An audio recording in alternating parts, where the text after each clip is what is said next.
Yo, what's up guys? Last minute ng war. At may gusto nga pumasok sa clan namin. So, yung kalaban namin guys. Pwede pala to na mag-uutos yung yung kalaban nyo. So, draw na lang daw.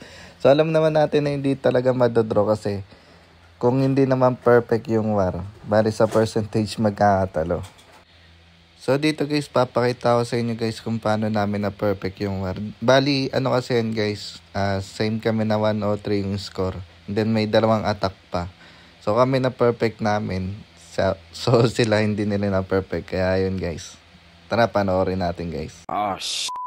Here we go again. So ito nga guys, binabanatan na ni Kuya Eko. So spirit walk siya dito guys sa may bandang 6 o'clock para maka-create ng panel. So yun, nirecall na niya yung RC. Then sa kaya siya magbabagsak ng troops.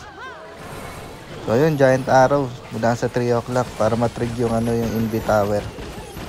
So kasama ng AQ yung BK. Tapos yung main army niya, Root Riders, Valkyries, Warden, yung bot na hero. So sa gitna yun guys. So naka troop launcher din, kasama na rin yung troop launcher. Dire-diretso na yung main army sa may gitna. So freeze niya muna dahil yun, masakit yun, ricochet cannon, X-bow, tsaka multi-inferno. So nag-audio muna siya sa may left side para dire-diretso lang yung troops niya sa core hanggang sa TH. Na-trig na-trig yung Invi Tower. Naka-seeking spear si Yombot na hero. So na-snipe na rin agad yung TH. Yun. So may isa pa siyang OG dito guys.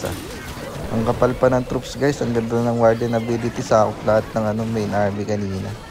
So patay na yung BK dun tsaka yung queen niya sa may Ay hindi. Buhay pa yata yung queen. So ang kapal pa ng army dito guys May isa pa siyang OG na pwede na niyang iswag dito. So yun na lang yung threat yung nasa baba. Wala na halos depensa guys.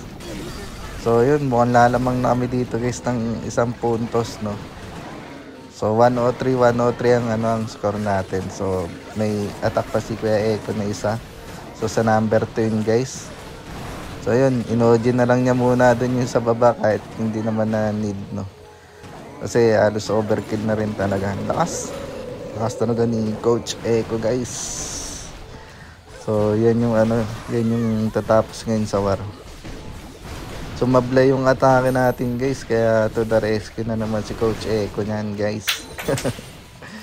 So yun, overkill guys. Kung nagustuhan nyo yun guys, please like and follow. Isusunod agad natin yung part 2. Alright, salamat.